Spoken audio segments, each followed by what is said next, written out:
Hello friends, welcome back to our channel. आपका अपना सी video में मैं आपको ITR 4 की लाइव फाइलिंग डिटेल में बताने वाली हूँ। ITR 4 को फाइल करने से पहले मैं आपको ये बता देती हूँ कि ITR 4 को फाइल करने के लिए कौन कौन से असेसी एलिजिबल हैं। तो हमारे जो इंडिविजुअल्स हैं, HUF हैं, पार्टनरशिप फर्म्स हैं अदर देन LLP, तीनों ही केसेस में ITR 4 को फाइल किया जा सकता है। तो जो हमारे स्मॉल बिजनेसमैन हैं जो प्रेजेंटिव टैक्सेशन के बेस पे अपनी इनकम को शो करना चाहते हैं वो ITR 4 को फाइल कर सकते हैं। ITR 4 को फाइल करने से ये बेनिफिट होता है कि आपको बुक्स ऑफ अकाउंट्स मेंटेन करने की कोई नीड नहीं होती है। आप बिना बुक्स ऑफ अकाउंट्स को मेंटेन किए प्रेजेंटिव टैक्सेशन के बेसिस पे अपनी इनकम को शो कर सकते हैं। और ITR 4 को फाइल करने के लिए जो अदर एलिजिबिलिटी क्राइटेरिया है, कौन कौन सी इनकम इसमें हम दिखा सकते हैं, सभी चीज़ें जैसे जैसे हम ITR 4 की लाइव फाइलिंग करते जाएंगे वैसे वैसे मैं आपको बताती जाऊंगी। तो आप वीडियो के लास्ट तक बने रहिए, वीडियो को एंड तक देखिए। इस वीडियो को देखने के बाद आप अपने ITR 4 को खुद फाइल कर सकते हैं। मैं आपको सभी चीज़ें ईजी वे में डिटेल में बताने वाली हूँ, तो आप वीडियो के लास्ट तक बने रहिए। और इस वीडियो को देखने के बाद भी फिर भी आपको कोई क्वेरी रह जाती है तो आप हमसे कमेंट बॉक्स में पूछ सकते हैं। मैंने वीडियो के स्क्रीन पे और डिस्क्रिप्शन बॉक्स में अपने व्हाट्सअप नंबर डाल दिए हैं। आप हमसे व्हाट्सअप पे भी कनेक्ट हो सकते हैं और आप चाहें तो आप हमारी कंसल्टेंसी सर्विसेज भी ले सकते हैं। और इसी तरह की वीडियोस देखने के लिए आप हमारे चैनल को सब्सक्राइब कीजिए। आप फर्स्ट टाइम हमारे चैनल पर विजिट कर रहे हैं तो चैनल को ज़रूर सब्सक्राइब कीजिए और बेल आइकन पर प्रेस कीजिए। आप बेल आइकन पे प्रेस करेंगे तभी मेरी वीडियोस का नोटिफिकेशन आपके पास आएगा। और आप हमारा टेलीग्राम चैनल भी ज्वाइन कर सकते हैं, मैंने उसका लिंक डिस्क्रिप्शन बॉक्स में दे दिया है। ये हमारा इनकम टैक्स ई फाइलिंग का होम पेज है। हमें incometax.gov.in की वेबसाइट पे जाना है। अब मैं यहाँ पे लॉगिन करती हूँ। अब आपको यहाँ पर as a PAN number user ID डालना है। मैंने यहाँ पे यूज़र ID डाल दिया है। अब मैं कंटिन्यू के बटन पे क्लिक करती हूँ। मैं यहाँ पे पासवर्ड डालती हूँ। अब आप देखिए जैसे मैंने पासवर्ड डाला तो भी ये कंटिन्यू का बटन एक्टिव नहीं हुआ है। तो जब तक हम ये जो ब्लॉक बन रहा है इस पर टिक मार्क नहीं करेंगे तब तक ये एक्टिव नहीं होगा। जैसे मैंने यहाँ टिक किया तो ये एक्टिव हो गया। तो ये please confirm your secure access message, तो इस पर आपको टिक करना है, देन कंटिन्यू के बटन पे क्लिक कर देना है। अब आपको ये जो ई फाइल का सेकंड सेक्शन आ रहा है इस पर जैसे क्लिक करेंगे तो दो ऑप्शन आएंगे, इनकम टैक्स रिटर्न का और इनकम टैक्स फॉर्म का। तो आपको इनकम टैक्स फॉर्म पे नहीं जाना है, आपको इनकम टैक्स रिटर्न पे जाना है। जैसे मैं यहाँ क्लिक करूँगी तो यहाँ पे वेरियस ऑप्शन आएंगे। तो जब आपको अपनी इनकम टैक्स की रिटर्न फाइल करनी है आपको इस ऑप्शन पे जाना है। आप अपनी इनकम टैक्स की रिटर्न ऑलरेडी फाइल कर चुके हैं, आपको उसको व्यू करना है तो आप यहाँ पे आएंगे। आपको अपनी इनकम टैक्स की रिटर्न ई-वेरीफाई करनी है। जब हम इनकम टैक्स रिटर्न को फाइल कर लेंगे उसके बाद मैं आपको बताऊंगी कि आपको ई-वेरीफाई कैसे करना है। तो आप हमारी वीडियो में लास्ट तक बने रहिए। व्यू फॉर्म 26, तो 26AS फॉर्म जो है वो बहुत ही इंपॉर्टेंट डॉक्यूमेंट है। तो किसी भी इनकम टैक्स की रिटर्न को फाइल करने से पहले आप अपना 26AS जरूर चेक कीजिए। 26AS को चेक किए बिना यदि आपने अपनी रिटर्न फाइल कर दी तो आपकी रिटर्न डिफेक्टिव मानी जा सकती है और इनकम टैक्स डिपार्टमेंट के द्वारा उस रिटर्न को रिजेक्ट किया जा सकता है। तो 26AS को साथ लेके अपनी रिटर्न फाइल कीजिए। और इस वीडियो में मैं आपको लाइव फॉर्म 26AS दिखा के ही ये रिटर्न फाइल करने वाली हूँ। तो मैं फाइल इनकम टैक्स रिटर्न पे क्लिक करती हूँ। जैसे मैंने फाइल इनकम टैक्स रिटर्न पे क्लिक किया तो ये स्क्रीन सामने शो होने लगी। अब मैं यहाँ पे असेसमेंट ईयर सेलेक्ट करती हूँ कि मैं किस असेसमेंट ईयर की रिटर्न फाइल कर रही हूँ। तो जैसा कि आपको पता है कि हम करंट असेसमेंट ईयर जो कि 2021-22 है उसकी रिटर्न फाइल कर रहे हैं, तो मैंने इसको सेलेक्ट कर लिया। इन है सेलेक्ट मोड ऑफ फाइलिंग, तो जैसे कि यहाँ पर ऑनलाइन में भी रिकमेंडेड लिखा हुआ है और हम भी ऑनलाइन ही रिटर्न फाइल कर रहे हैं, तो मैं यहाँ पे ऑनलाइन को सेलेक्ट कर लेती हूँ। देन कंटिन्यू के बटन पे क्लिक कर देती हूँ। कंटिन्यू के बटन पे क्लिक किया तो यहाँ दो ऑप्शन आ रहे हैं, एक तो रिज्यूम फाइलिंग का और एक स्टार्ट न्यू फाइलिंग का। इस टैक्स पेयर का रिटर्न फाइल कर रही हूँ, उसका मैं पहले लॉगिन कर चुकी हूँ और ITR 4 को मैं ओपन कर चुकी हूँ, इसलिए यह रिज्यूम फाइलिंग आ रहा है। मैं स्टार्ट न्यू फाइलिंग पे क्लिक करती हूँ। जैसे मैंने न्यू ई फाइलिंग पे क्लिक किया तो ये स्क्रीन सामने आई कि यहाँ पे बताना है कि आप इंडिविजुअल हैं, आप HUF या अदर्स है। तो मैं आपकी नॉलेज के लिए बताना चाहूँगी कि ITR 4 जो है वो एक इंडिविजुअल फाइल कर सकता है, एक HUF भी फाइल कर सकते हैं, और यदि पार्टनरशिप फर्म है तो हम पार्टनरशिप फर्म के लिए भी ITR 4 को यूज़ कर सकते हैं। लेकिन LLP के केस में ITR 4 जो फॉर्म है वो फाइल नहीं किया जा सकता है। तो मैं अभी इंडिविजुअल की रिटर्न फाइल कर रही हूँ ITR 4 की, तो मैंने इंडिविजुअल ऑलरेडी यहाँ सेलेक्ट हो रखा है।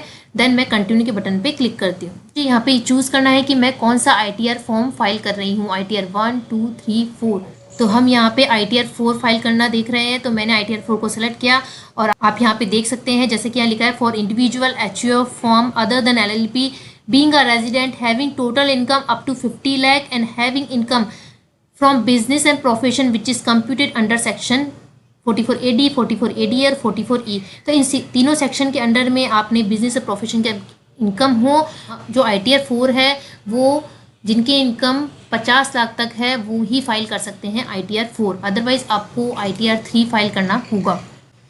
तो मैं यहाँ पे प्रोसीड विथ ITR पे क्लिक करती हूँ। देन यहाँ पे आपके पास 3 प्रोसेस है। आपको पहले अपनी रिटर्न को रिफिल्ड करना है, वैलिडेट करना है, देन जो आपने रिटर्न समरी बनाई है उसको कंफर्म करना है, देन हम वेरीफाई करके सबमिट करके अपनी रिटर्न फाइल कर सकते हैं।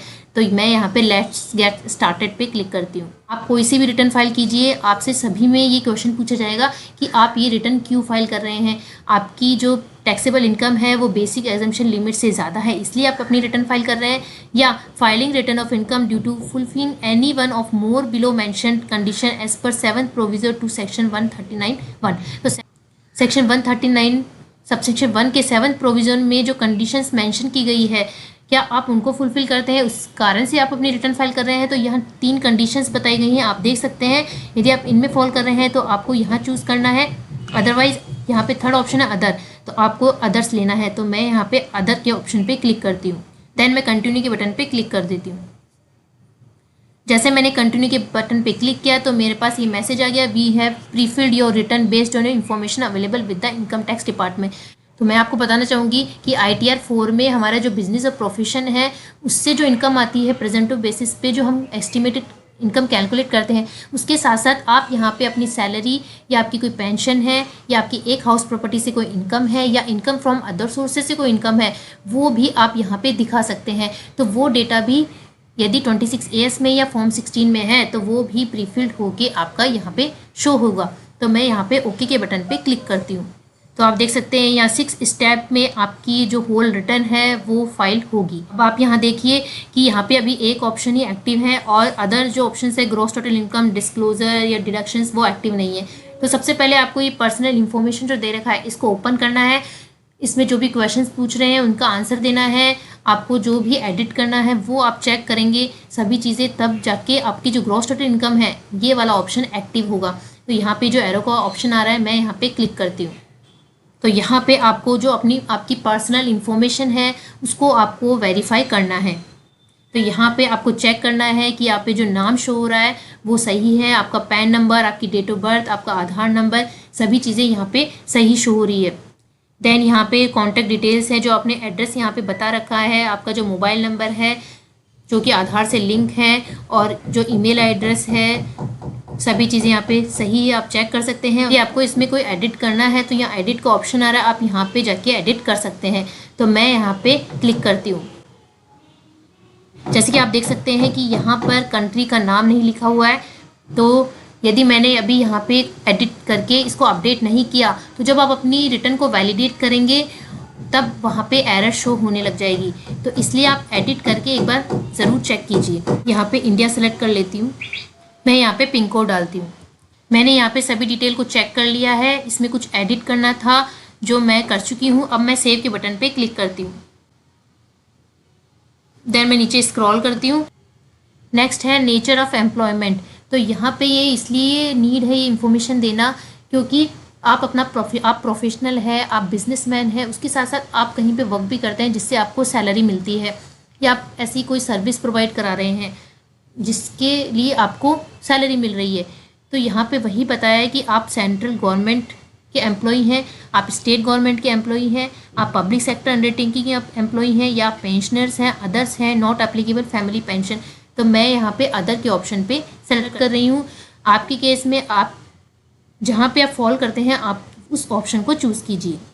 सेक्शन 139 सबसेक्शन 1 जो कि यहाँ पे ऑलरेडी सेलेक्ट किया हुआ है, तो सेक्शन 139 सबसेक्शन 1 में ये बताया है जब हम अपनी रिटर्न को फाइल करते हैं बिफोर ड्यू डेट। नीचे स्क्रॉल करती हूँ। अब हमसे पूछा जा रहा है are you opting for new tax regime under section 115 BAC।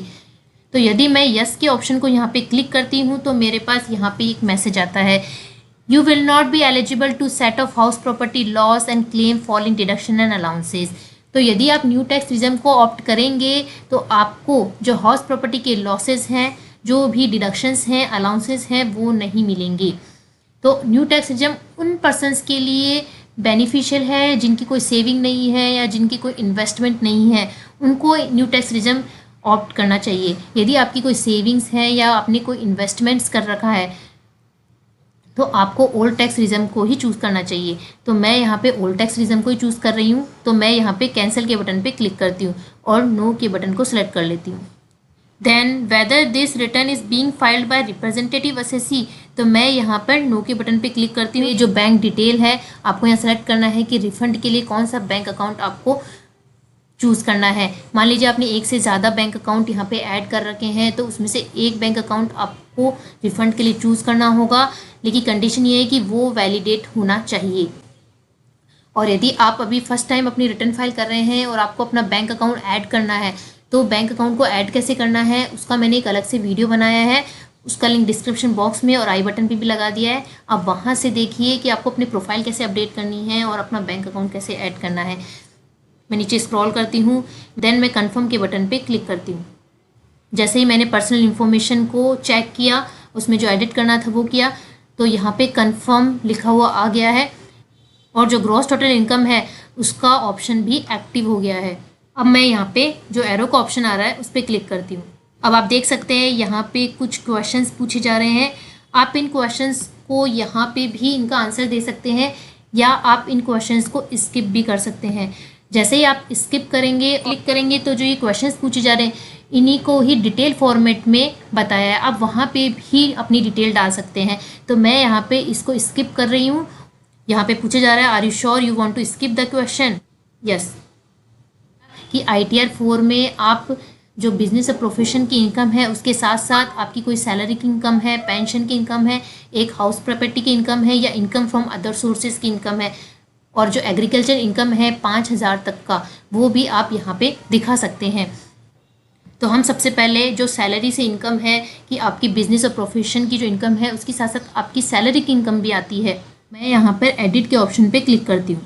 कि सेक्शन 17 सबसेक्शन 1 में जहाँ पर सैलरी को डिफाइन किया गया है उस सेक्शन के अंडर में जो आपकी इनकम है सैलरी की वो आप यहाँ से दिखा सकते हैं।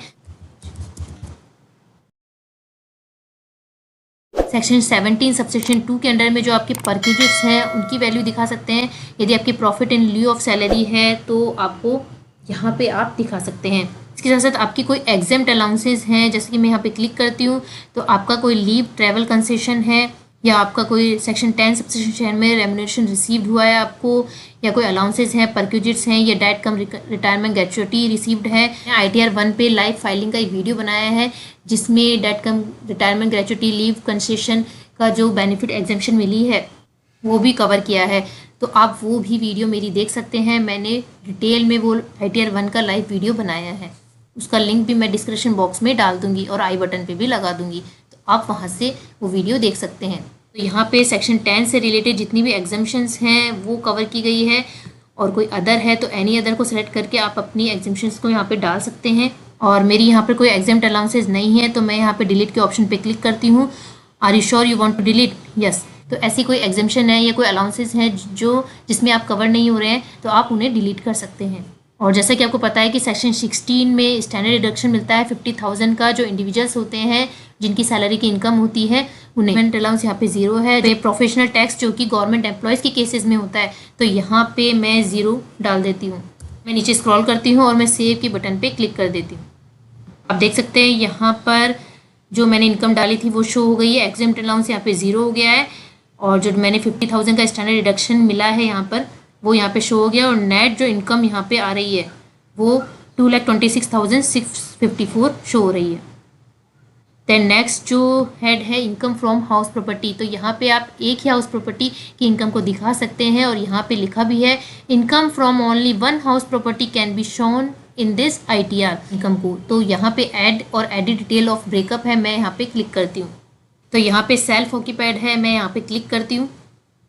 तो यदि आपकी कोई सेल्फ ऑक्यूपाइड प्रॉपर्टी है तो उसमें रेंटल वैल्यू जो होती है वो तो 0 होती है, लेकिन यदि आपने सेल्फ ऑक्यूपाइड जो प्रॉपर्टी है उस पर लोन ले रखा है और उस पर बोरोड कैपिटल पे जो इंटरेस्ट होता है उसका आपको यहाँ पे डिडक्शन मिलेगा। या आपका कोई अरियर या अनरिलीज्ड रेंट है, जो कि रेंट आपका पहले आना था, जो पहले नहीं आया लेकिन वो अब आ रहा है, तो वो भी आप यहाँ पे दिखा सकते हैं। तो 1,50,000 डाल दिया। तो आप देखिए यहाँ पे जो हाउस प्रॉपर्टी से इनकम है वो माइनस में आ गई। और आप इसको कैरी फॉरवर्ड कर सकते हैं, सेट ऑफ कर सकते हैं। अदर हेड की इनकम से आप 2 लाख तक ही उसको सेट ऑफ कर सकते हैं। और यदि आपकी कोई लेट आउट प्रॉपर्टी है जिसे आपने रेंट पे दे रखा है, तो आप यहाँ पे अपना जो आपको रेंट रिसीव हुआ है, एनुअल जो वैल्यू है वो आपको यहाँ पे डालनी है। आपने कोई टैक्स पे किया है लोकल अथॉरिटी को, तो आप यहाँ पे वो अमाउंट डाल सकते हैं। देन आपकी टोटल यहाँ पे एनुअल वैल्यू ऑटोमेटिक टोटल होके आ जाएगी। जो एनुअल वैल्यू है उसका 30% का आपको यहाँ पे डिडक्शन मिलेगा, वो ऑटो पॉपुलेटेड होके आएगा। Interest payable on borrowed capital, तो यदि आपने अपनी लेट आउट प्रॉपर्टी पे लोन ले रखा है और उस बोरोड कैपिटल पे आपको इंटरेस्ट पे करना है, तो आप यहाँ पे उस इंटरेस्ट जो आपने पे किया है उसका यहाँ पे आप डिडक्शन ले सकते हैं। लेकिन लेट आउट के केस में यहाँ पे कोई लिमिट नहीं है। आपका जितना भी इंटरेस्ट बनेगा बोरोड कैपिटल पे, वो पूरा इंटरेस्ट आप यहाँ पे क्लेम कर सकते हैं। मान लीजिए आपका जो रेंट रिसीव्ड है वो आपका है 3 लाख। तो यहाँ पे आप देख सकते हैं, यहाँ पे मेरा लोकल अथॉरिटी के लिए टैक्स पे किया है मैंने, वो यहाँ पे नहीं दिखाया है। 30% जो था वो डिडक्शन ऑटोमेटिक यहाँ पे आ गया है। अब यहाँ पे इंटरेस्ट का हम बात करते हैं, तो यहाँ पे जो नेट इनकम आ रही है वो आ रही है 2,10,000 की। ये इससे डिडक्ट हो जाएगा तो 2,10,000। अब मान लेते हैं कि हमारी जो इंटरेस्ट पेबल है वो मेरा है 3 लाख। तो मैंने आपको जैसे कि बताया कि यहाँ पर हम जितना अपना इंटरेस्ट बन रहा है हम उतना यहाँ पर सेट ऑफ कर सकते हैं। तो मैंने यहाँ पे 3 लाख डाल दिया। अब आप देख सकते हैं यहाँ पे 90,000 का लॉस दिखा रहा है। तो लेट आउट के केस में आप क्या कर सकते हैं कि ये जो 90,000 का यहाँ पे लॉस शो हो रहा है, आप उसको अदर हेड की इनकम से भी सेट ऑफ कर सकते हैं, लेकिन अदर देन कैपिटल गेन। यदि आपकी कैपिटल गेन की इनकम है तो आप 90,000 को उससे सेट ऑफ नहीं कर पाएंगे। उसके अलावा आप सैलरी इनकम से या बिजनेस इनकम से सेट ऑफ कर सकते हैं इस लॉस को। अदर हेड की इनकम से आप 2 लाख तक ही उसको सेट ऑफ कर सकते हैं। मेरे केस में यहाँ पे कोई हाउस प्रॉपर्टी की इनकम नहीं है, तो मैं इसको यहाँ से रिमूव कर रही हूँ। मैं यहाँ पे कैंसिल के बटन पे क्लिक करती हूँ। नेक्स्ट है income from business and profession, जिसके लिए हम ITR 4 फाइल कर रहे हैं। तो यहाँ पे ऐड डिटेल का ऑप्शन आ रहा है, मैं यहाँ पे क्लिक करती हूँ। तो जैसे कि आप देख सकते हैं यहाँ पे 3 ऑप्शन आ रहे हैं कि आप बिजनेस कर रहे हैं तो आप यहाँ पे अपनी डिटेल डालिए, आप प्रोफेशन में हैं, प्रोफेशनल हैं तो आप अपनी यहाँ पे डिटेल डालिए, और गुड्स कैरेजेस का बिजनेस करते हैं आप तो आप यहाँ पे अपनी डिटेल डालिए। डिटेल डालने से पहले मैं जो 44AD, 44ADA और AE के जो प्रोविजंस हैं उनको एज ए समरी मैं आपको बता देती हूँ। टैक्स पेयर कितने टर्नओवर तक इस प्रेजेंटिव जो टैक्सेशन है इसका बेनिफिट ले सकते हैं। तो टैक्स पेयर जिनका टर्नओवर या ग्रॉस रिसीप्ट 2 करोड़ तक है वो अपने ITR 4 फाइल कर सकते हैं, क्योंकि यदि आपका टर्नओवर या ग्रॉस रिसीप्ट 2 करोड़ से ज़्यादा हो गई तो आप 44AB में कवर हो जाएंगे और फिर आपको ऑडिट करानी पड़ेगी, आपको बुक्स ऑफ अकाउंट्स जो है वो मेंटेन करने होंगे। और प्रोफेशन के केस में यदि आपकी जो ग्रॉस रिसिप्ट है वो 50 लाख तक है तो आप 44ADA में कवर होंगे और आप ITR 4 फाइल करने के लिए एलिजिबल हो जाएंगे। और ITR 4 फाइल करने के बेनिफिट्स ये हैं कि आपको बुक्स ऑफ अकाउंट्स मेंटेन नहीं करने होते हैं, आपको ऑडिट करने की नीड नहीं है, और आपको केवल ये एक फॉर्म फिल करना होता है और एक एस्टिमेटेड इनकम कैलकुलेट करके आप अपना जो टैक्स बन रहा है वो डिपॉजिट करा सकते हैं। तो बिजनेस के केस में आपके पास 2 रेट है, एक है 8% और एक 6%। यदि आपकी 95% है जो टर्नओवर की इनकम है, 95% आपकी डिजिटल मोड से आती है, इलेक्ट्रॉनिक वे से आती है, अकाउंट पे चेक से आती है, तो आपको जो आपकी टोटल टर्नओवर या ग्रॉस रिसिप्ट है उसका 6% या उससे ज़्यादा आपको इनका एस्टिमेटेड इनकम यहाँ पे दिखानी होगी। यदि आप 6% से कम इनकम यहाँ पर दिखाएंगे तो आपको फिर ऑडिट करानी होगी।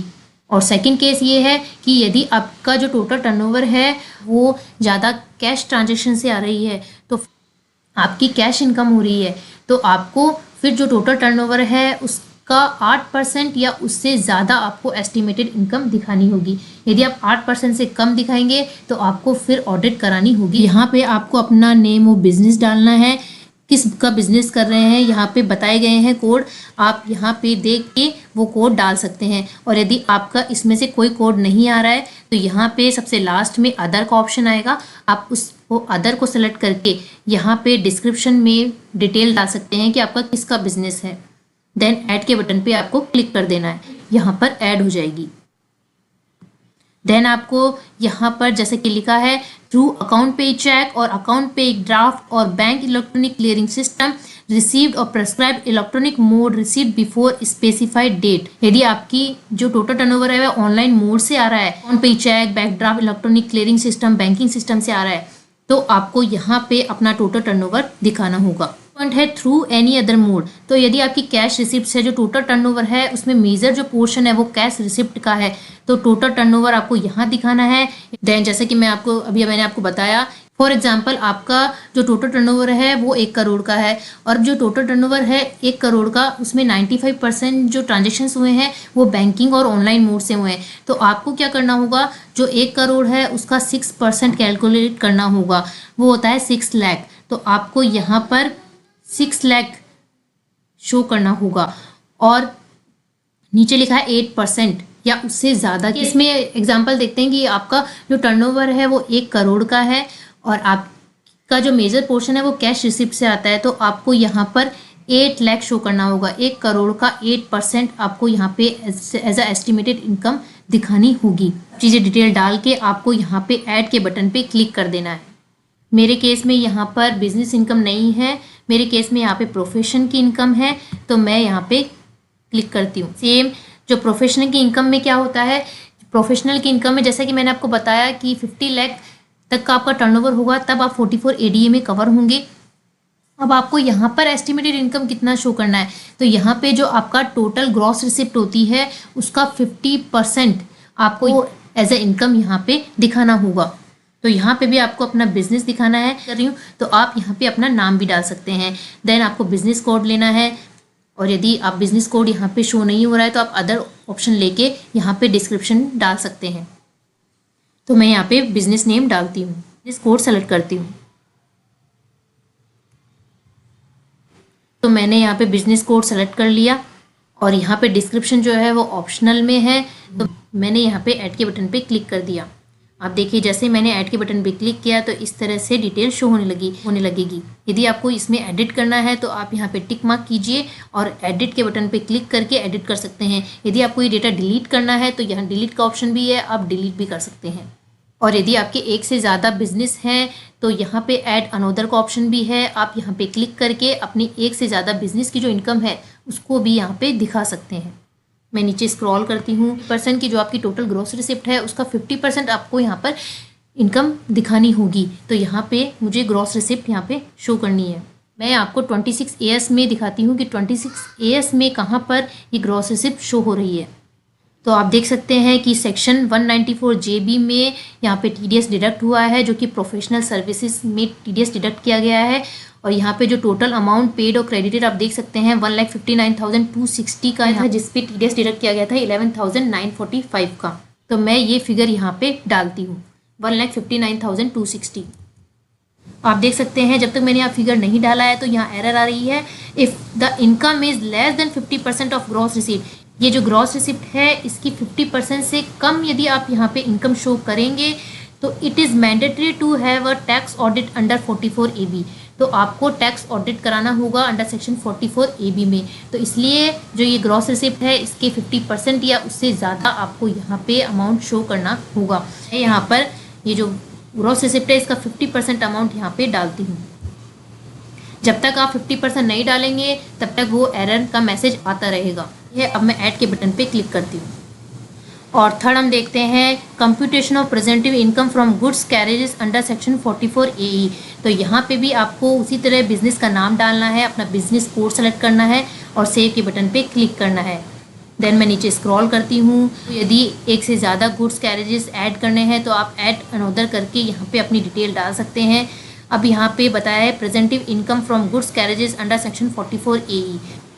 तो 44 AE जो सेक्शन है उसमें वो एसएससी कवर होते हैं जो कि बिजनेस करते हैं, प्लेइंग, हायरिंग और जो गुड्स कैरेजेस का बिजनेस करते हैं वो 44 AE में कवर होते हैं। और 44 ए में जो एसएससी कवर हो रहे हैं वो 10 से ज़्यादा जो गुड्स व्हीकल है वो ऑन नहीं कर सकते हैं, 10 या 10 से कम ही गुड्स व्हीकल को यूज़ कर सकते हैं। तो 44 ए में यहाँ पे दो सेक्शन है कि आपका हैवी गुड्स व्हीकल है या other than heavy goods vehicle है। तो यदि हैवी गुड्स व्हीकल है तो उस केस में आपका हर महीने के लिए आपका 1000 रुपये पर टन जो ग्रॉस व्हीकल वेट है उसके हिसाब से आपकी यहाँ पे जो इनकम है वो कैलकुलेट की जाएगी।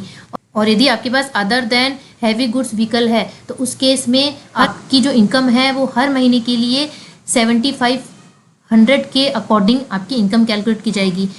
And part of the month है तो उसे भी फुल मंथ के रूप में ट्रीट किया जाएगा। यहाँ पे जो डिटेल आएगी वो ऑटो पॉपुलेटेड होके आएगी। जो डिटेल है आप उसे चेक कर लीजिए और सेव के बटन पे क्लिक कर दीजिए। तो अभी मेरे केस में 44 ए से रिलेटेड कोई इनकम नहीं है तो मैं यहाँ पे कैंसिल के बटन पे क्लिक करती हूँ। तो हमने इनकम फ्रॉम सैलरी को देख लिया, यहाँ पे जो इनकम थी हमने डाल दी है। हाउस प्रॉपर्टी से जो इनकम है मैंने बता दिया आपको कैसे डालना है। बिजनेस प्रोफेशन से जो इनकम है वो कैसे डालना है मैंने आपको वो भी डिटेल में बता दिया है। और यदि अभी भी आपको डिटेल डालने में कोई प्रॉब्लम आ रही है तो आप कमेंट बॉक्स में मुझसे पूछ सकते हैं। नेक्स्ट हेड जो है इनकम फ्रॉम अदर सोर्सेज। तो आपकी यदि अदर सोर्सेज से कोई इनकम है तो आप यहाँ ऐड डिटेल के ऑप्शन पे जाएंगे और आप अपनी डिटेल डाल सकते हैं। ये मैंने आपको बताया कि यहाँ पे जो क्वेश्चन पूछे जाते हैं आप इन्हें स्किप कर सकते हैं। जैसे ही आप स्किप करेंगे तो ये जो सभी डिटेल्स हैं वो ऑटोमेटिकली डिटेल में आपको शो होने लग जाएगी। तो मैं स्किप के बटन पे क्लिक करती हूँ। यहाँ पे मुझसे पूछा जा रहा है are you sure you want to skip the questions. Yes. जैसे आप स्किप के बटन पे क्लिक करेंगे तो नेचर ऑफ इनकम पे जैसे सेलेक्ट करेंगे तो यहाँ पे वही ऑप्शंस आ रहे हैं जो क्वेश्चंस में पूछे जा रहे थे कि आपकी सेविंग अकाउंट से कोई इंटरेस्ट है, डिपॉजिट से है, income tax refund, family pension, dividend income, any other कोई इनकम है। इंटरेस्ट फ्रॉम सेविंग अकाउंट को सिलेक्ट करती हूँ। केस में यहाँ पे सेविंग अकाउंट से जो इंटरेस्ट आ रहा है वो अमाउंट है मैंने यहाँ पे डाल दिया है। देन आपके केस में और कोई अदर इनकम है लाइक रिफंड है, कोई डिविडेंड की इनकम है या कोई एनी अदर है, फैमिली पेंशन है तो आप उसको सेलेक्ट करके यहाँ पे फिगर डाल सकते हैं। मैंने यहाँ पे सेविंग अकाउंट से जो इंटरेस्ट आ रहा था वो मैंने यहाँ पे डाल दिया है। अब मैं ऐड के बटन पे क्लिक करती हूँ। यदि आपको अब इसमें वापस कुछ एडिट करना है तो आप इस पर टिक मार्क कीजिए और यहाँ पे दोनों ऑप्शन है, डिलीट करना है तो डिलीट कर सकते हैं, एडिट करना है तो एडिट के बटन पे क्लिक करके आप एडिट कर सकते हैं। और यहाँ पे ऐड ऑन अदर है, आप इसके अलावा और कोई अदर इनकम ऐड करना चाहते हैं जो कि income from other sources head में आती है तो आप ऐड ऑन अदर करके उस इनकम को ऐड कर सकते हैं। तो जैसे कि आप देख सकते हैं यहाँ पे ग्रॉस टोटल इनकम कैलकुलेट हो गई है। यदि आपको वापस बैक जाना है तो आप बैक टू समरी पे क्लिक कर सकते हैं। मैंने यहाँ सब डिटेल्स चेक करके डाल दी है। अब मैं कन्फर्म के बटन पे क्लिक करती हूँ।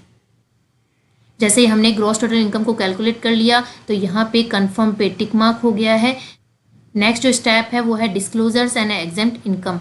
मैं यहाँ पे क्लिक करती हूँ। डिस्क्लोजर और एग्जेम्प्ट इनकम शो करनी है तो यहाँ पे केवल आपको रिपोर्टिंग पर्पस के लिए अपनी इंफॉर्मेशन को शो करना होगा।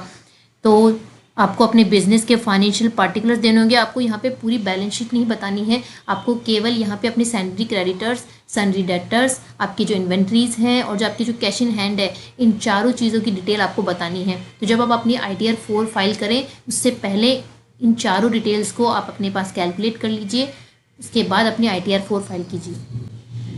तो मैं यहाँ पे ऐड डिटेल्स पे क्लिक करती हूँ। मैंने यहाँ पे डिटेल डाल दी है। अब मैं ऐड के बटन पे क्लिक करती हूँ। यहाँ पे लिखा है information regarding turnover gross receipt reported for GST। तो मैं ऐड डिटेल पे क्लिक करती हूँ। यहाँ पे ऐसे स्मॉल बिजनेसमैन्स जो कि अपना बिजनेस करते हैं और जो कि GST के अंडर रजिस्टर्ड है उनको अपना GSTN नंबर और जो आउटवर्ड सप्लाई की जो टोटल आपका टर्नओवर है जो कि आपने GST में दिखाया है वो आपको यहाँ पे दिखाना होगा। तो आप 26AS में देख सकते हैं जो पार्ट H है detail of turnover as per GSTR 3B। GSTR 3B के अकॉर्डिंग आपका जो टोटल टर्नओवर आता है उसकी डिटेल यहाँ पे आती है कि आपका GST नंबर क्या है, ARN क्या है, आपने कब फाइल की थी और आपका टोटल टर्नओवर क्या है कि 26AS में भी शो हो रही है। तो आप यहाँ पे करेक्ट अपना जो टोटल टर्नओवर है उसकी एनुअल वैल्यू करेक्ट डालिए और देन मैं ऐड के बटन पे क्लिक करती हूँ। देन नेक्स्ट जो यहाँ पे पूछा जा रहा है एग्जेम्प्ट इनकम। यदि आपकी कोई एग्जेम्प्ट इनकम है तो मैं यहाँ पे ऐड डिटेल पे क्लिक करती हूँ। आप देख सकते हैं ये केवल रिपोर्टिंग पर्पस के लिए है, आपकी ग्रॉस टोटल इनकम पर इसका कोई अफेक्ट नहीं पड़ेगा। लाइक आपका स्टैच्यूटरी प्रोविडेंट फंड आपको रिसीव हुआ है, रिकॉग्नाइज प्रोविडेंट फंड रिसीव हुआ है, और भी कई चीज़ें बता रखी हैं, आप देख सकते हैं। इनमें से यदि आपकी कोई एग्जाम्प्ट इनकम है तो आप ज़रूर यहाँ पे शो कीजिए। केस में यहाँ पे कोई एग्जाम्प्ट इनकम नहीं है तो मैं कैंसिल के बटन पे क्लिक करती हूँ।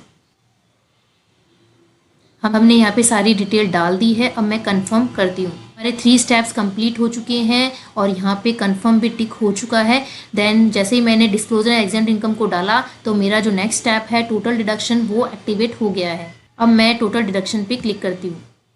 तो मैं आपकी इन्फॉर्मेशन बताना चाहूँगी, जब आप ITR 4 फाइल करते हैं और बिजनेस इनकम है तो 8% 6% की रेट लेते हैं, या प्रोफेशनल है तो आप 50% की रेट लेते हैं, तो तब आपको केवल चैप्टर 6A के डिडक्शन आप ले सकते हैं। आप चाहें कि मैं जो इनकम कैलकुलेट हुई है लाइक 50% कैलकुलेट हुई है प्रोफेशन के केस में, तो उसके बाद आप अपने बिजनेस एक्सपेंडिचर्स को उससे सेट ऑफ कर लें, तो आप ऐसा नहीं कर सकते। आपको ऐसा मानना होगा कि आपके एक्सपेंडिचर ऑलरेडी डिडक्ट किए जा चुके हैं। जैसे आप यहाँ पे क्लिक करेंगे तो यहाँ पे क्वेश्चंस पूछे जा रहे हैं, आप इनको स्किप भी कर सकते हैं, तो मैं यहाँ पे स्किप करती हूँ। देन यस के बटन पे क्लिक करती हूँ। तो यदि आपका हेल्थ इंश्योरेंस प्रीमियम के रेस्पेक्ट में अंडर सेक्शन 80D कोई डिडक्शन है तो आपको यहाँ पर वो डिडक्शन दिखाना होगा। लेकिन यदि फॉर्म 16 में आपने पहले ही अपने एम्प्लॉयर को डिटेल दे दी है तो एज पर फॉर्म 16 यहाँ पे ऑटो पॉपुलेटेड आपका डिडक्शन शो होने लगेगा। तो मैं यहाँ पर एडिट के बटन पे क्लिक करती हूँ। जैसे मैंने एडिट के ऑप्शन पे क्लिक किया तो ये स्क्रीन आपके सामने आई। अब आप यहाँ पे देख सकते हैं, यहाँ पे सबसे पहले हमसे पूछा जा रहा है कि whether you and any of your family member is a senior citizen. तो यहाँ पे हमसे पूछा जा रहा है कि आपकी फैमिली में कोई ऐसा सीनियर सिटीजन है पेरेंट्स के अलावा जिनका आपने हेल्थ इंश्योरेंस करवाया है। तो मैं यहाँ पे सीनियर सिटीजन के लिए कोई डिडक्शन नहीं ले रही हूँ, तो मैंने यहाँ पर नो के बटन पे क्लिक कर दिया। जैसे मैंने नो के बटन पे क्लिक किया तो ये ऑप्शन, अब मैं यहाँ पे अमाउंट डाल सकती हूँ। तो सेक्शन 80D में जो मैंने हेल्थ इंश्योरेंस प्रीमियम पे किया है वो 837 का किया है। सेकेंड ऑप्शन यहाँ पर आ रहा है whether any one of your parents is a senior citizen, कि आपके जो पेरेंट्स है वो सीनियर सिटीजन है। देन मेरे पास 3 ऑप्शन आ रहे हैं, यस, नो और नॉट क्लेमिंग फॉर पेरेंट्स। आपने अपने पेरेंट्स का हेल्थ इंश्योरेंस कराया है, या आपकी फैमिली में कोई सीनियर सिटीजन है उनका हेल्थ इंश्योरेंस करवाया है, या आपने खुद का सेल्फ का करवाया है। आप अपनी सिचुएशन के अकॉर्डिंग यहाँ पे डिटेल डाल दीजिए। कोई डिटेल डालने में कोई प्रॉब्लम आ रही है तो आप हमसे कमेंट बॉक्स में पूछ सकते हैं। तो आप देख सकते हैं 80D में यहाँ पे डिटेल शो होने लगी। अब मैं नीचे स्क्रॉल करती हूँ, है कि यहाँ पर 80CCDE का कोई डिडक्शन है, 80G में आपने कोई डोनेशन किया है चैरिटेबल इंस्टीट्यूशंस में, 80GG में आपको कोई डिडक्शन है, उसके लिए आपको पहले फर्निश करना होगा फॉर्म नंबर 10BA। जो आपने हायर एजुकेशन के लिए कोई लोन ले रखा है तो उसके लिए जो आपने इंटरेस्ट पे किया है उसका आप अंडर सेक्शन 80E में डिडक्शन ले सकते हैं। तो यहाँ ऐड का बटन है, आप इस पर क्लिक करके अपनी डिटेल डाल सकते हैं। इसी के साथ साथ यदि आपका 80EEE में कोई डिडक्शन है कि आपने रेजिडेंशियल हाउस प्रॉपर्टी के लिए कोई लोन लिया है और उसके लिए आप इंटरेस्ट पे कर रहे हैं तो उसका डिडक्शन आपको 80EEE में मिलेगा।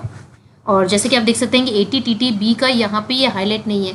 जैसे कि मैं आपको बता चुकी हूँ कि 80TTB सीनियर सिटीजन्स के लिए है, तो जो वो डिपॉजिट पोस्ट ऑफिस डिपॉजिट या FD करवाते हैं उसका इंटरेस्ट का डिडक्शन यहाँ पे सीनियर सिटीजन्स को मिलता है 50,000 तक का। तो मैं यहाँ पर सीनियर सिटीजन की रिटर्न फाइल नहीं कर रही हूँ। और यदि आपको इसके अलावा और अदर डिडक्शंस देखने हैं तो यहाँ पे शो ऑल डिडक्शंस का ऑप्शन आ रहा है, मैं यहाँ पे क्लिक करती हूँ। मैं नीचे स्क्रॉल करती हूँ तो आप देख सकते हैं यहाँ पे सभी डिडक्शंस यहाँ पे शो हो रहे हैं। जैसा कि आपको पता है कि हमने इनकम फ्रॉम अदर सोर्सेज में सेविंग अकाउंट पे जो इंटरेस्ट आ रहा था उसकी डिटेल डाली थी। सेविंग अकाउंट पे इंटरेस्ट बन रहा है, आप उसकी डिटेल डाल रहे हैं तो आपको 80TTA में 10,000 तक का डिडक्शन मिल सकता है। TTA है, इस पर यहाँ पे क्लिक करती हूँ। जैसे यहाँ पे क्लिक करूँगी आप यहाँ पे कोई से भी डिडक्शंस पे क्लिक करेंगे तो ये ऐड का बटन एक्टिव हो जाएगा। मैं यहाँ पे क्लिक करती हूँ तो मैं यहाँ पे अमाउंट डालती हूँ। मैंने इनकम फ्रॉम अदर सोर्सेज में 3724 का ही वहाँ पे इनकम शो करी थी। अब मैं ऐड के बटन पे क्लिक करती हूँ। अब मैं कंफर्म के बटन पे क्लिक करती हूँ तो यहाँ पे टैक्स पेड का जो ऑप्शन है वो भी एक्टिवेट हो गया है।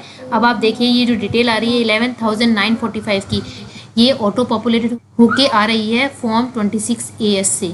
तो मैं यहाँ पे क्लिक करती हूँ, मैं नीचे स्क्रॉल करती हूँ तो यहाँ पे जहाँ तक होता है कि यदि आप फॉर्म 26AS उसका डेटा यहाँ पे ऑटो पॉपुलेटेड होके आता है। लेकिन अभी इनकम टैक्स के फाइलिंग के नए पोर्टल पे अभी कुछ प्रॉब्लम्स आ रही है, 26AS का जो डेटा है वो ऑटो पॉपुलेटेड होके नहीं आ पा रहा है। तो आप 26AS को डाउनलोड करके आपको मैनुअली यहाँ पे डिटेल डालनी होगी। तो यदि आपकी सैलरी इनकम पे कोई TDS डिडक्ट हुआ है या शो डिटेल्स पे क्लिक करके आप अपनी डिटेल डाल सकते हैं कि यदि आपकी other than salary TDS deduct हुआ है, तो जैसे कि 194 जेबी में जो प्रोफेशनल इनकम मैंने आपको दिखाई थी डिडक्ट हुआ था, तो वो टीडीएस यहाँ पे ऑटो पॉपुलेटेड होके आ रहा है। मैं 26 एएस में भी आपको दिखाती हूँ। यहाँ पे देख सकते हैं 11,945 का यहाँ पे टीडीएस डिडक्ट हुआ है। मैं यहाँ पे शो डिटेल्स पे क्लिक करती हूँ। अब यहाँ पे जो टिक मार्क आ रहा है, मैं यहाँ पे टिक करती हूँ तो ये एडिट का ऑप्शन हाईलाइट हो जाता है। मैं यहाँ पे क्लिक करती हूँ। जैसे कि मैंने आपको 26 एएस में दिखाया, ये अमाउंट ऑटो पॉपुलेटेड होके आ रहा है 26 एएस से। कि आप देख सकते हैं अनक्लेम्ड टीडीएस ब्रॉड फॉरवर्ड। तो यदि आपका कोई टीडीएस था जो कि आपने क्लेम नहीं किया है, ब्रॉड फॉरवर्ड है, तो आप उस ईयर को सिलेक्ट करके अपना ब्रॉड फॉरवर्ड जो टीडीएस है वो अमाउंट यहाँ पे डाल के क्लेम कर सकते हैं। तो यहाँ पे हेड ऑफ इनकम हमको बताना है, तो ये बिजनेस एंड प्रोफेशन से इनकम है, तो मैंने इसको यहाँ पे सिलेक्ट कर लिया। देन मैं सेव के बटन पे क्लिक करती हूँ।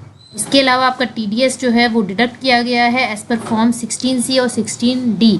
तो आप यहाँ पे शो डिटेल्स करके आप अपनी डिटेल भी डाल सकते हैं, और जहाँ तक होगा यहाँ ऑटो पॉपुलेट होके ही आपको डेटा शो होगा।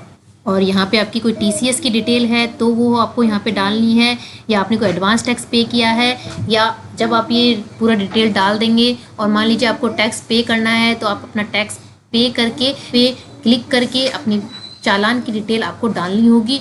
देन आपको प्रोसीड करना होगा और उसके बाद आप अपनी रिटर्न को सबमिट करेंगे। अब मैं कन्फर्म के बटन पे क्लिक करती हूँ। नेक्स्ट जो स्टेप है वो है टोटल टैक्स लायबिलिटी। मैं यहाँ पे टोटल टैक्स लायबिलिटी में जो एरो का ऑप्शन आ रहा है, मैं यहाँ पे क्लिक करती हूँ। तो यहाँ पे टोटल टैक्स लायबिलिटी में हमें ये बताता है कि हमारी कितनी टैक्स लायबिलिटी बन रही है। टैक्स पेड का जो स्टेप था वहाँ पे ये था कि हम ऑलरेडी कितना टैक्स पे कर चुके हैं, हमारा कितना टीडीएस टीसीएस डिडक्ट हो चुका है।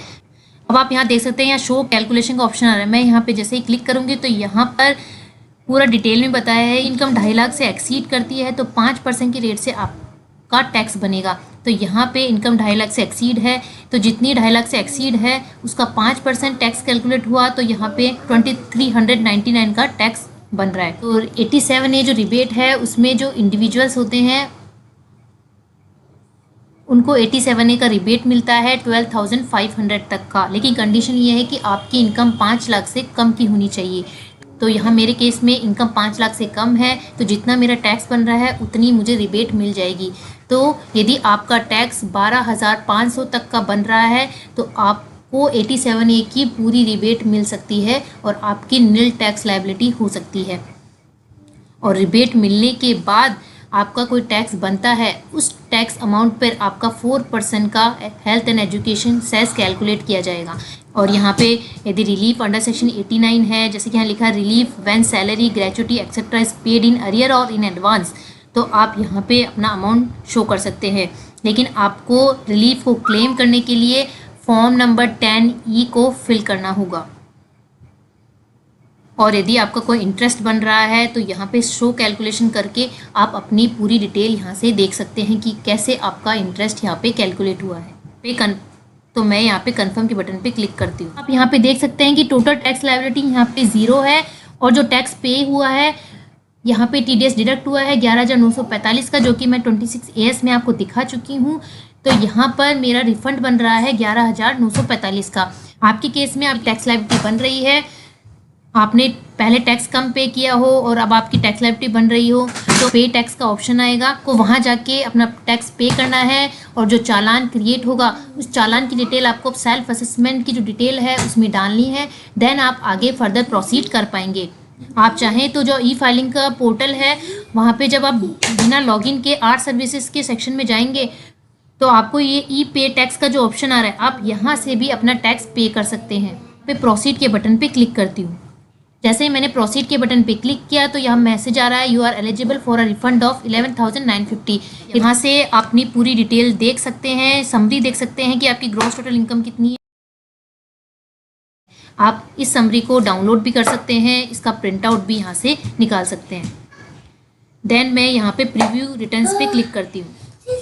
यहाँ पे आप देख सकते हैं जैसे कि जिस इंडिविजुअल की मैं रिटर्न फाइल करी उसका नाम, उनके फादर का नाम, आप सेल्फ कैपेसिटी में अपनी रिटर्न फाइल कर रहे हैं, उनका पैन नंबर, यहाँ पे सारी डिटेल ऑटो पॉपुलेटेड होके आ रही है। यहाँ पे जो ये ब्लॉक का ऑप्शन आ रहा है आप यहाँ पे टिक करेंगे, जब ही नीचे कंटिन्यू का ऑप्शन हाईलाइट होगा। मैं यहाँ पे टिक मार्क करती हूँ।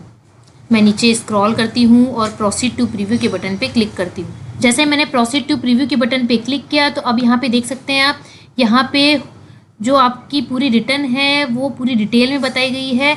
आप यहाँ पे पूरा चेक कर सकते हैं। जिस बैंक अकाउंट में आप अपना रिफंड लेना चाहते हैं क्या वहाँ पे टिक मार्क हो रखा है, आप ये ज़रूर चेक कर लीजिए। जैसे ही आप सभी डिटेल्स चेक कर लेंगे तो आपको प्रोसीड टू वैलिडेशन के बटन पे आप क्लिक करें। जैसे ही मैंने प्रोसीड टू वैलिडेशन के बटन पे क्लिक किया तो यहाँ पर आ गया वैलिडेशन सक्सेसफुल।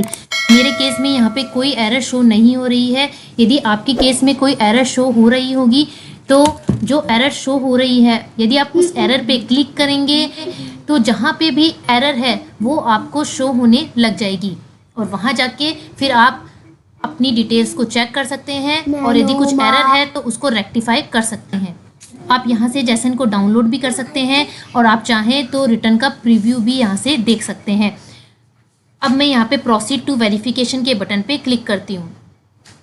जैसे ही मैंने प्रोसीड टू वेरिफिकेशन के बटन पे क्लिक किया तो मेरे पास यहाँ 3 ऑप्शन आ गए। ई वेरीफाई के लिए कि आपको ई वेरीफाई नाउ करना है, ई वेरीफाई लेटर करना है, या आपको जो ITR 5 है जो एक्नॉलेजमेंट है वो बेंगलोर भेजना है। यदि आपका आधार पैन से लिंक्ड है और यदि ई वेरीफाई नाउ को यदि आप सेलेक्ट करते हैं तो आपके फ़ोन पे जो कि आधार से लिंक्ड है उस पर OTP जाएगा। तो मोबाइल नंबर आपके पास अभी जस्ट अवेलेबल है तो आप ई वेरीफाई नाउ करके अपनी रिटर्न को ई वेरीफाई कर सकते हैं। के पास अभी OTP अवेलेबल नहीं हो पाएगा तो आप ई वेरीफाई लेटर कर सकते हैं। अभी मैं ई वेरीफाई लेटर का ऑप्शन चूज़ कर रही हूँ। यदि आप ई वेरीफाई लेटर का ऑप्शन चूज़ कर रहे हैं तो आपके पास 2 ऑप्शन है। आप तो एक तो विदाउट लॉगिन करके अपनी रिटर्न को ई वेरीफाई कर सकते हैं, उसका मैंने डिटेल वीडियो बनाया है, उसका लिंक मैं आई बटन पे भी लगा दूंगी और डिस्क्रिप्शन बॉक्स में भी डाल दूंगी। क्योंकि अभी जो हमारा ई फाइलिंग का पोर्टल है वहाँ पर ई वेरीफाई करने में प्रॉब्लम्स आ रही है। तो यदि आप विदाउट लॉगिन करके रिटर्न को ई वेरीफाई करेंगे तो आप वो ईजी वे में ई वेरीफाई हो पा रहा है। लेकिन आप लॉगिन करके यदि अपनी रिटर्न्स को ई वेरीफाई कर रहे हैं तो कुछ टैक्स पेयर्स को रिटर्न ई वेरीफाई करने में प्रॉब्लम्स आ रही है। इस वीडियो में आपको लॉगिन करके ई वेरीफाई कैसे करना है वो भी मैं आपको, अब मैं कंटिन्यू पे क्लिक करती हूँ। जैसे मैंने कंटिन्यू के बटन पे क्लिक किया तो मेरे पास ये मैसेज आ रहा है, please note that once you submit the return you can not longer notify the detail. तो आप एक बार सबमिट के बटन पे क्लिक कर देंगे तो आप अपनी डिटेल्स को मॉडिफाई नहीं कर पाएंगे, देन आपको अपनी रिटर्न को रिवाइज ही करना पड़ेगा।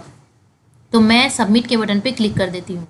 जैसे मैंने सबमिट के बटन पे क्लिक किया तो मैसेज आ गया, you still need to e verify within 120 days to complete the process of return filing.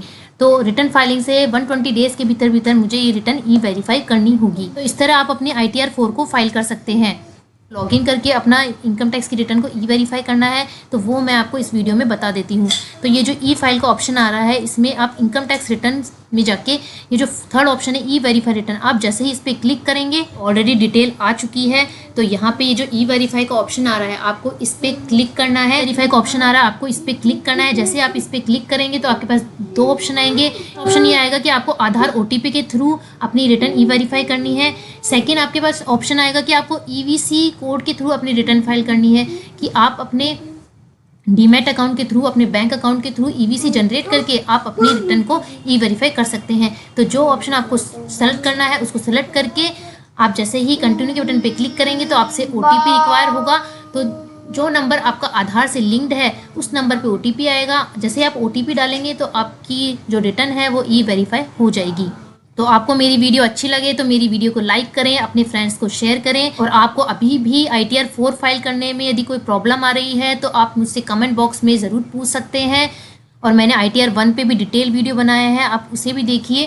साथ साथ मैं ITR 2 और ITR 3 पर जो लाइव फाइलिंग है उसकी वीडियो भी बनाने वाली हूँ। तो आप हमसे जुड़े रहिए।